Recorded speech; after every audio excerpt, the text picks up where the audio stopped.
Well, I hope you've had a lovely Easter break. So we're back hard at work again, remotely learning some A-level biology.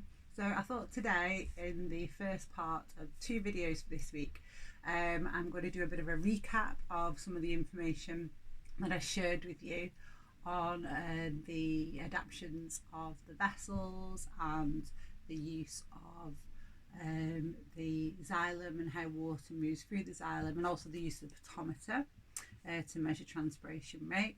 And then in the second video, I'm going to introduce the new bit of the notes that we haven't done yet, which is translocation of sucrose.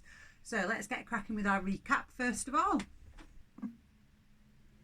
Okay guys, so you're following this recap from the new PowerPoint that I've sent you. Okay, so the first slide you'll find is a bit of a starter, a recap of 3 things you should remember from before Easter. Okay, so can you name the 4 factors which affect transpiration rate? Can you name this equipment in the diagram? And can you explain how you use that equipment to estimate transpiration rate? So pause the video here and answer. Okay, so you should have your answer ready to check against mine. So there are 4 factors that affect transpiration rate, and they are light intensity, humidity, temperature, and you can write it as either wind speed or air movement. Okay, so you need to be able to explain to the examiner why for each of these. So I suppose the most interesting one really is light intensity, because you think it's not really a direct relationship. But if light intensity is very high, then photosynthesis rate is very high. Therefore, we need carbon dioxide to move in through the stomata, and the stomata are open. If the stomata are open, then we will get water loss from the leaf tissue to the external air, and so transpiration will be happening more often. Yeah, so there'll be more transpiration, an increased transpiration rate with an increased light intensity. Humidity is about the gradient for water diffusion from the leaf tissue to the air outside the leaf. So if it's very humid near the leaf, outside in the air, then there'll be lots of water in the air, and so the gradient for diffusion would not be as steep as if the air were drier. Okay, so there's less water vapor in the air, less humidity. Temperature, I think, is a given, isn't it? So if we increase temperature, we increase diffusion rates, and so forth. Therefore transpiration. And wind speed, this one's a little bit difficult sometimes for people to get. So the idea that if you've got the leaf and the air that's just near the surface of the leaf will become a little bit moist, because water is leaving the leaf via transpiration, and so this area will be a little bit moist. If the wind's gushing past, it'll blow that moisture away, replacing it with drier air. And so if you've got a high wind speed, that increases your transpiration rate as well. Okay, so I'm hoping from the other video of the practical investigation into the amount of water uptake by a shoot using a potometer the week before Easter, you were able to recognise this bit of kit as a potometer. Now, as I said in the log, it's not a compulsory practical, it's a very popular practical for our examiners. So we do need to be familiar with it. And there's certain things I'm going to recap today about how you use that potometer. And also ways you set the potometer up to reduce the amount of error. Okay, and we're going to have a look at one of the questions in the question pack, which centres around the potometer. You'll find quite a number of questions about potometers in the question pack because the examiner likes it. Okay, so the third thing I asked was, can you explain how to use the potometer to estimate transpiration rate? So this is the answer I've given here. It's used to measure the rate of water uptake by chute. Okay, so here's the chute that you attach to the equipment, and we're measuring how much water is uptaken into that chute over time. And we're doing that by measuring the distance moved by an air bubble trapped in the capillary tube over a period of time. So here's our capillary tube, there's the air bubble that's trapped, and the air bubble moves in this direction as water is drawn up the xylem of the shoot, as obviously water is lost by transpiration from the leaves, driving that by producing the tension that pulls the water up the shoot. So the faster the transpiration rate, the greater the amount of water taken up by the shoot, and the further the air bubble will travel. Okay, so I'm hoping that from that video you grasp that idea as well, that you can actually calculate the volume of water that has moved into the shoot, because if you know the diameter of the capillary tube, you know the distance the air bubble has moved, you can actually calculate the volume of water that has been uptaken by the shoot as the volume of the cylinder. Yeah. Okay, so we'll have a little recap of that again in a moment. So how did you get on with those? Are we feeling more warmed up and ready for the next bit? Okay. So I just wanted to do a bit of a recap of some of the key things about our potometer. We are going to do a question now, and that will help us to recap some of the important features and the important things you do when setting this up. Okay, so it is a really tricky setup. I don't think I've successfully measured the transpiration rate of any shoot in my biology career. It usually takes us that long as a class to set our potometers up so that we can see the air bubble starting to move. We usually run out of time. So it's quite a tricky thing to set up, and that's usually the challenge. So what we want to do is to have this shoot and the xylem vessels within it, the columns of water within those, continuous with the water in the equipment. So you'll remember from the other video that it was important to cut the shoot underneath water and connect it up to the potometer under the water, so that that water column was continuous with the water in the potometer equipment. That's to make sure that the cohesive forces of the water at the bottom of the xylem vessel are not disrupted. So we've got no air bubbles or anything at the bottom of the xylem, because that would affect the tension, and so we wouldn't draw up water. It would be an error, create an error in the practical.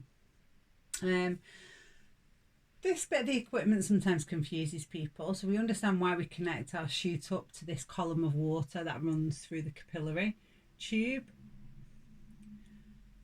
because we're drawing water this way up into the shoot. But this reservoir here, a lot of people don't realise what that's for.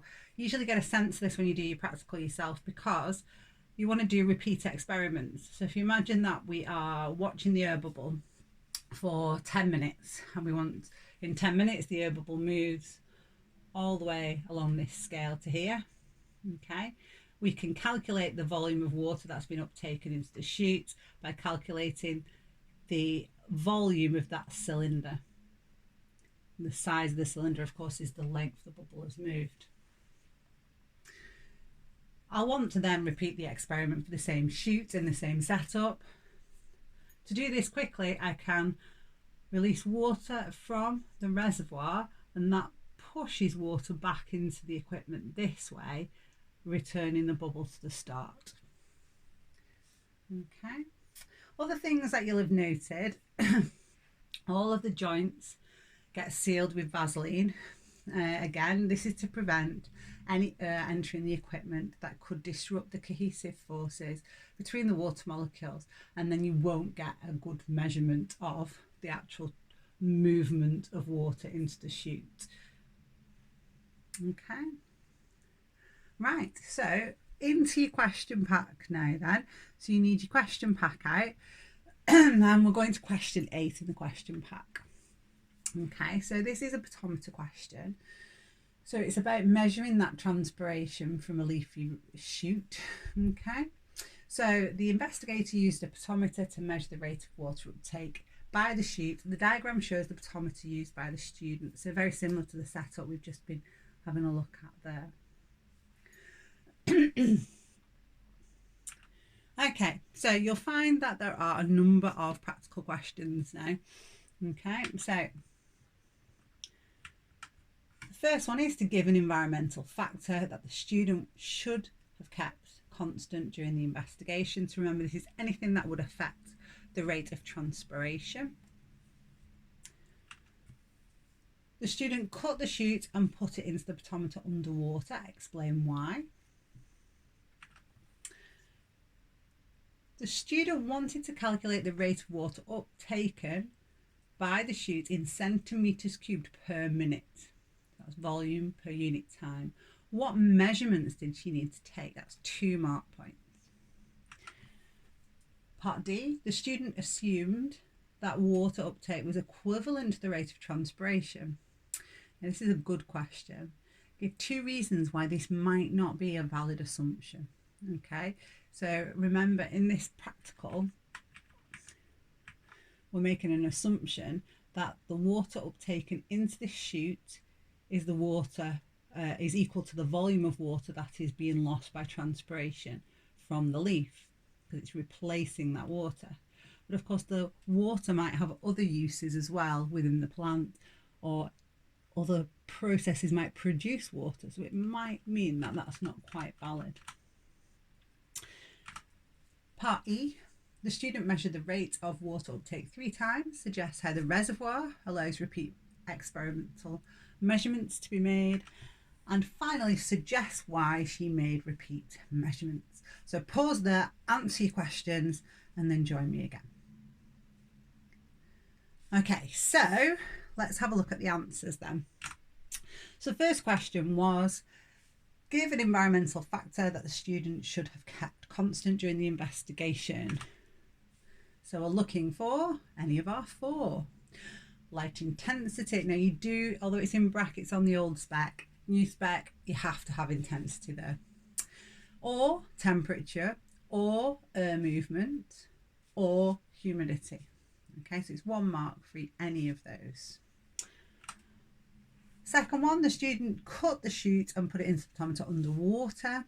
Explain why. So this idea of preventing air entering, making sure you had a continuous water column. So that's continuous from the chute, the xylem, to the potometer. Okay, no air bubbles disrupting the cohesive forces in that water column.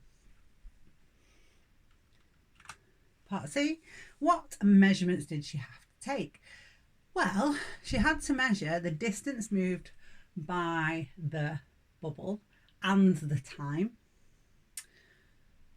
But she also had to measure either the radius, the diameter, or the area of the capillary tube, so she could do that calculation of the cylinder volume.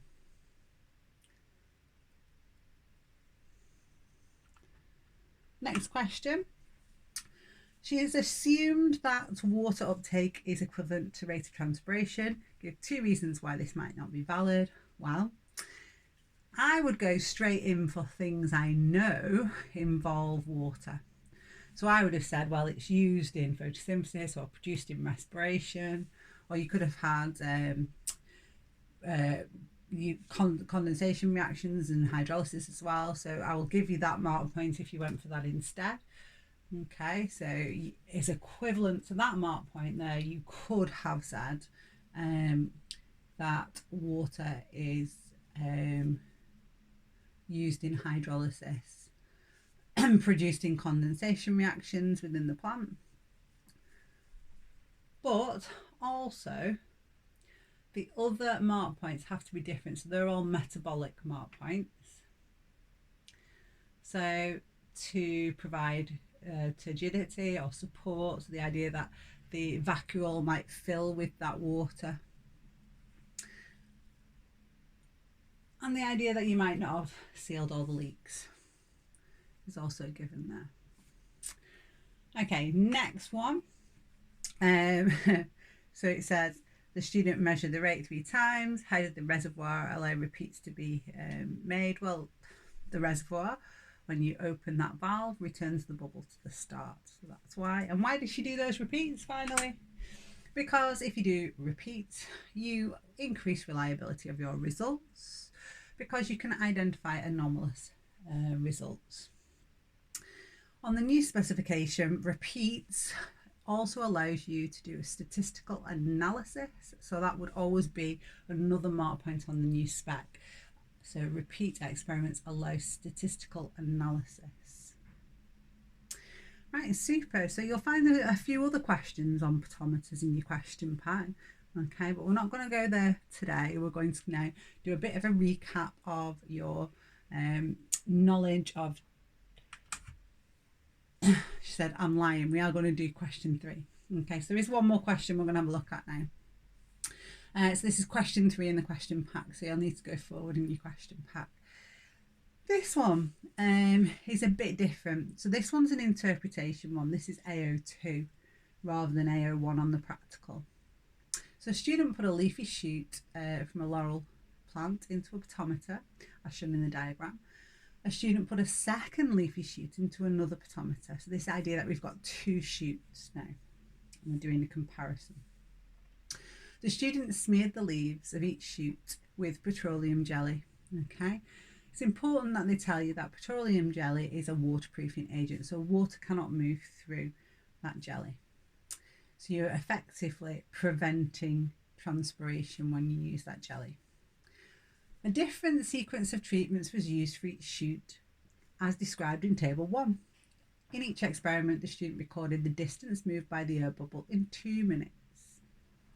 Okay, so let's have a look at the data. You do have to spend some time getting your head around these experiments because shoot 1 and shoot 2 were not treated in the same way. So shoot 1, they did one experiment with neither the top or the bottom surface of the leaf covered, and in 2 minutes the air bubble moved 83 millimeters. Then they smeared petroleum jelly on the upper leaf and repeated the experiment, and you can see a reduction in the movement of the air bubble.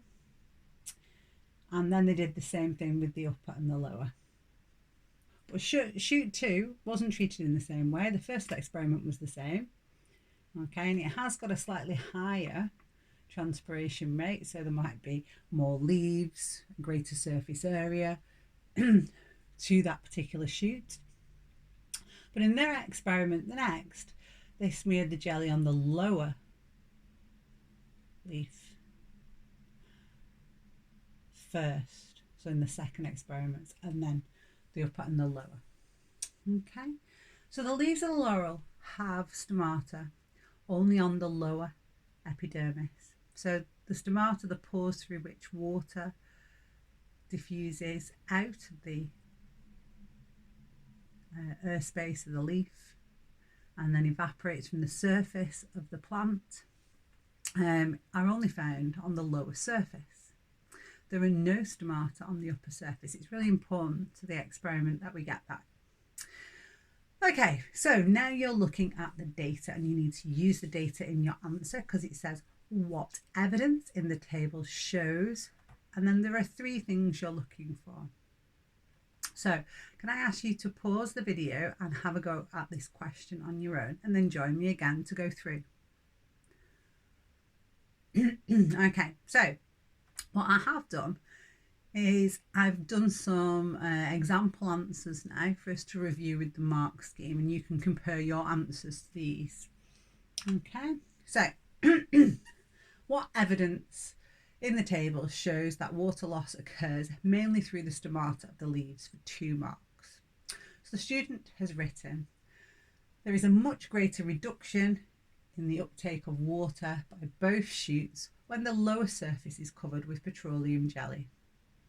So that's a statement of fact from the data.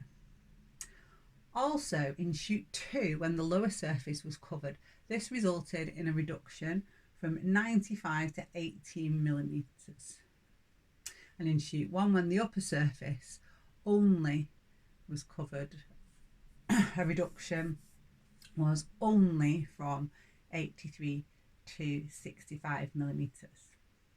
As stomata are only on the lower,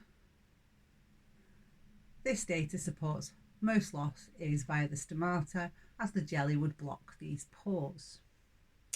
Okay, so let's pop the mark scheme up, okay, and see where this student has made their marks. So the first mark we're looking for is for a greater reduction in water uptake or water loss, or the distance moved by the bubble when the lower epidermis is covered. Okay, so that's our first mark point. The others are slash, so they're just equivalent. So have they done enough to get that one? So the greatest reduction was when the lower surface is covered. So it's for this bit of their answer here that they're getting their mark point. In treatment, second treatment for sheet 2, so that one, we can see a reduction, and it's quantified as well, which is nice. On the new spec, they like you to use the data. Okay. And then the second mark point is okay. It's here at the bottom. So as the stomata are only on the lower, it would be better if they'd surface. The data supports most losses by the stomata, as the jelly would block these pores. So that's good. So they've got their 2 marks there. Have you? So have a look at your answer, do a bit of a comparison, and just upgrade it if you think it's not got quite the right amount of information. If you've not used the data, try to use the data and pull the data out. Okay, next one. Oh, something's gone a bit wrong here. Just give me a second.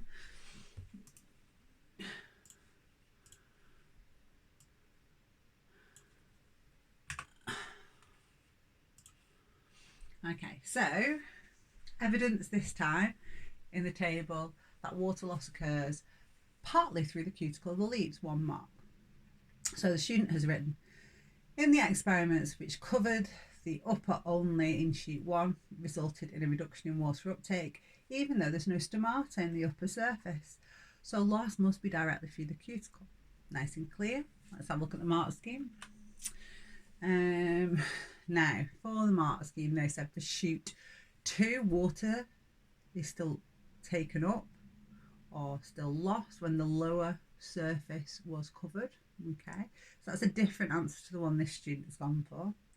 Or there's a reduction in water uptake, water loss when the upper surface is covered. There are no stomata present. So they have made the mark point here, this second section, but there's a much clearer answer to what's in the mark scheme. This is what I'm trying to show you, is that sometimes the mark schemes don't make a lot of sense for these unless you see it with an actual answer. So this is equivalent to here.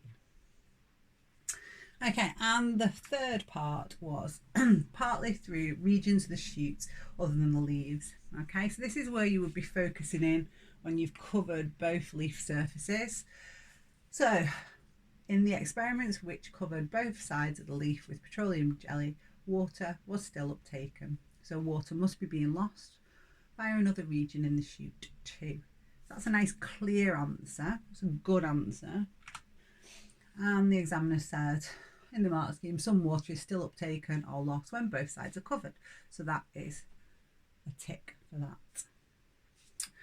Okay, so moving on to the second part of this question. This is quite a tricky one. Most people struggle with this question, which is why I did decide to go through it.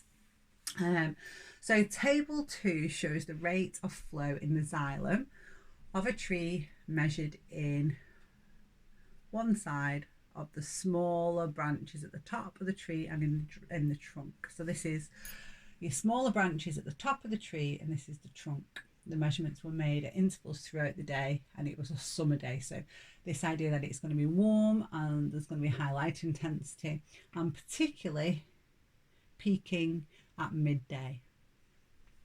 Okay, so for the first one, for 4 marks, explain how the table provides evidence for cohesion tension theory, water movement through the plant.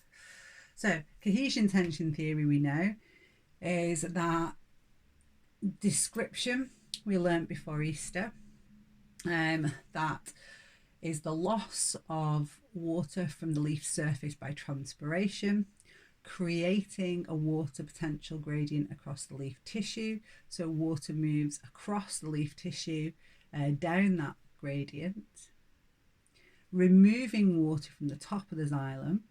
Okay, and that's the pull, that's the tension. Okay, and then of course the water molecules within that xylem are in a continuous water column due to their cohesive nature, so the property of cohesion, where water molecules are attracted towards each other. So when we pull water out of the top of the xylem, it pulls on the whole water column and draws it up the xylem. So we're looking for evidence of that. Okay, so have a go at just part B and then come back to me. Okay, so you should have had a go at part B now. So I'm going to show you an answer again. So this student has said the rate of flow, that should just say in the, shouldn't it? No, in the branches, that's what should be there. Let's just add the rate of flow in the branches. Let's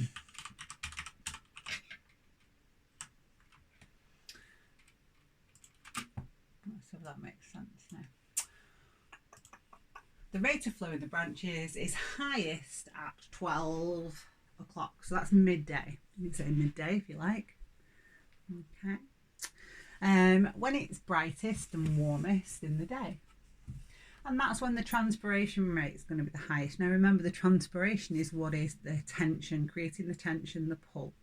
Okay. The rate of flow in the trunk is at the highest a little bit later at 2 o'clock. This shows the tension is first created in the branch and then pulls the water up the trunk.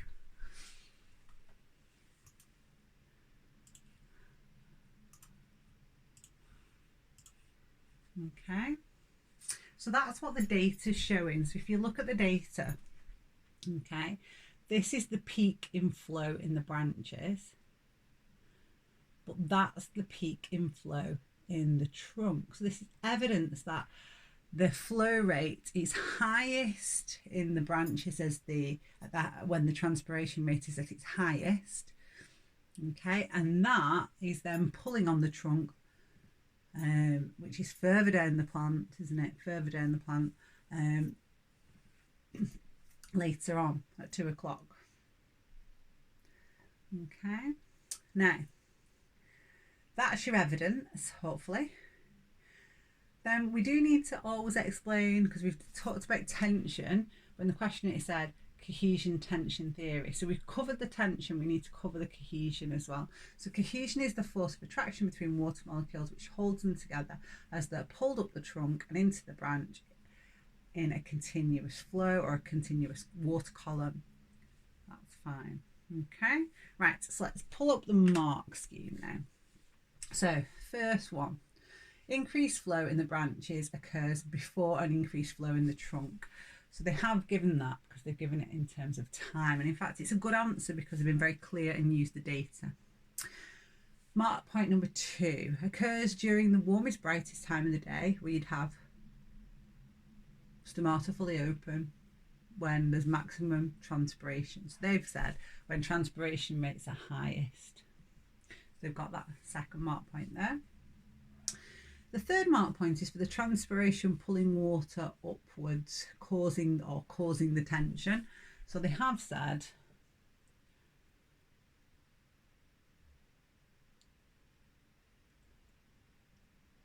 that there's tension created, but it might not be clear enough to get the mark point. So it will be a little bit of contention between the marker.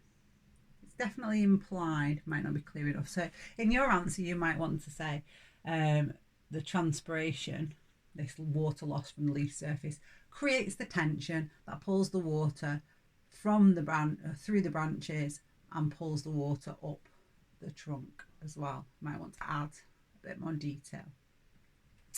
But they have got the fourth mark point. It says hydrogen bonding between water molecules. So cohesion, attraction between water molecules, they've just missed it tiny bit, haven't they? Because they've just not got the name of the attractive forces. So it's kind of a lesson in biology although we call them intermolecular forces and in chemistry, we do need to name them as hydrogen bonds in biology. Okay, so they've got 2 out of potentially 4 there, which is a bit disappointing. So although I think they answered it quite well, there's just a little bit of detail missing. So have a look at your answer, have a look at that one, try to create a best version. Okay, have you had a go at C? So if you haven't had a go at C, make sure you have a go at C first. Okay, this is this student's answer. So it's a describe and explain 2 adaptations which help xerophytes or xerophytic plants to survive in dry climates. So they've said they have a thick waxy cuticle, so increase distance for water to move across, reducing water losses across the leaf, and fewer stomata, so less pores through which water can diffuse, so reducing most water loss via the leaf surface. Okay, so they have done what they've been asked to do. We've got 2, thick waxy cuticle and fewer stomata. So that's 2 mark points there. They have then gone on to explain why that reduces water loss. So again, saying increase the distance for water to move across, so that reduces losses, and also these are the pores through which water can diffuse, so it reduces most water loss, not all. Remember, there still will be a little bit as shown in the practical. Okay, so you can have any of these ones and you can check them out in the PowerPoint if you want. I'm not going to read them all through now. What's really important though is once you've got your adaptation, so like we had, for example, reduced number of stomata, you had to have an explanation. Now what they do on the new spec is they only give you 1 mark for both. So that would never be a 4 marker on the new spec. It would be 2 marks for the same amount of information. Okay, so to finish our recap off then, I'd like you to have a go now at challenging yourself to remember your cohesion tension theory. Okay, so explaining how water in the xylem, in the roots, moves up the stem. Okay, it's a 5 marker, so imagine it's at the end of paper 1 next year. Key terms I want you to use: stomata, cohesion, tension, continuous column. So get those in. Okay, so pause now, have a go, and then rejoin. Okay, so what should we have in your answer? Okay, mark point number 1. Water moves out of the plant through the stomata, so you must have through the stomata, from the earth space by diffusion, and evaporates from the leaf surface by transpiration. That's your first mark point. Second mark point, this creates a water potential gradient across the mesophyll. So remember, the mesophyll is the type of tissue in the leaf, and water moves out of the xylem to replace water loss down this gradient. Mark point 3, water is drawn out of the xylem. This creates tension, a pulling force, pulling the water column within the xylem upwards. And your final mark point, number 4, is water molecules stick together due to cohesive forces. Now, we might need to have in there now hydrogen bonds. So always name them. So let's say we have to have that in there. And water moves as a continuous column because of those cohesive forces. Okay, so that's as recaps up to the point in your keynotes where we will be looking at translocation. So in your keynotes, you're going to be working, first of all, from page 4. So you want to get your keynotes out. Some of you completed a lovely summary of this for me already. Some of you still got that to hand in. But hopefully you've done a bit of pre-reading of translocation, which happens in the phloem, and this is the movement of sucrose. That's what our next video is going to be about. Okay, so if you would like to, before you move on, you can have a go at the questions at the back of your student notes that just relate to the movement of water and the potometer experiments. or you can wait until the end of the second video and do them all then. Okay.